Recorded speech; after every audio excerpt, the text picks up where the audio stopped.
Africa महाद्वीप में hero की कई खानों की खोज हो चुकी थी, जहां से बहुतायत में हीरे प्राप्त हो रहे थे।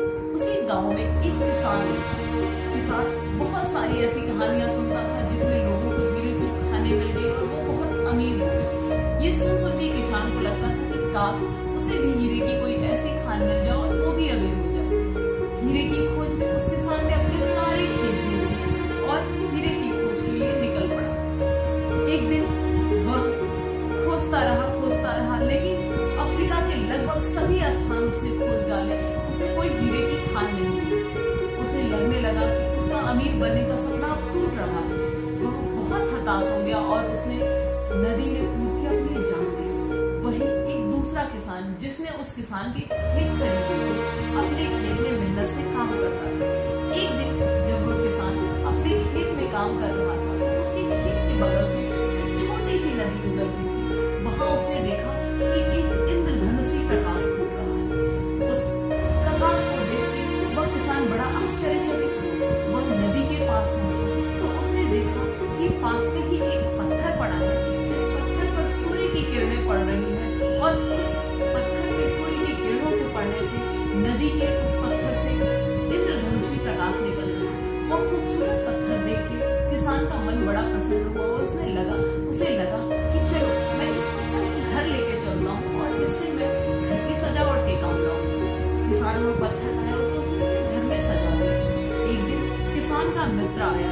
उसने जब उस पत्थर को देखा तो उसने किसान से पूछा कि मित्र, यह पत्थर कैसा है? उस किसान ने जवाब दिया, यह पत्थर तो मेरे घर के जो मेरा खेत है उसके बगल में नदी बहती है, वहां से मुझे मिला हुआ है। किसान ने अपने मित्र ने पूछा, क्या तुम इसकी कीमत जानते हो? किसान ने कहा नहीं। उसके मित्र ने कहा, शायद मेरे ख्याल से यह हीरा है और अब तक के खोजे गए हीरो में सबसे बड़ा।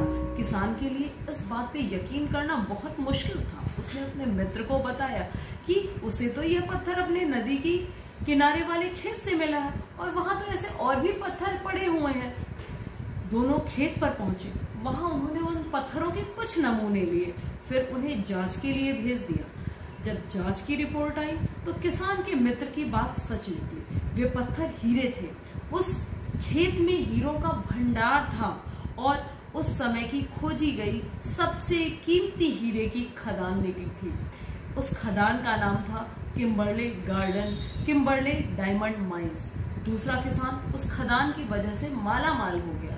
पहला किसान अफ्रीका में दर बदर भटकने के बावजूद अंत में अपनी जान दे दी, जबकि हीरे की खान उसके खुद के अपने खेत में उसके कदमों के तले थी।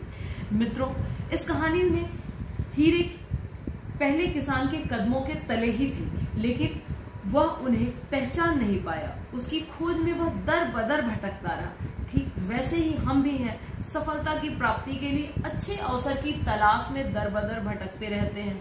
हम उन अवसरों को पहचान ही नहीं पाते जो हमारे पैरों के तले या हमारे आसपास होते हैं, या कभी कभी होता है कि पहचान कर भी हम महत्व नहीं देते हैं जो हमारे आसपास छुपे रहते हैं।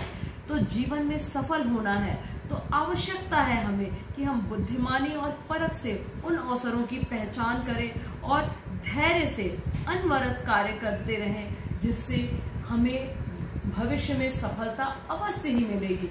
यानी अब जरूरी ये है हमारे लिए कि हम अपने आसपास के उन छोटे छोटे अवसरों को भी सफलता में बदलने का प्रयास करें।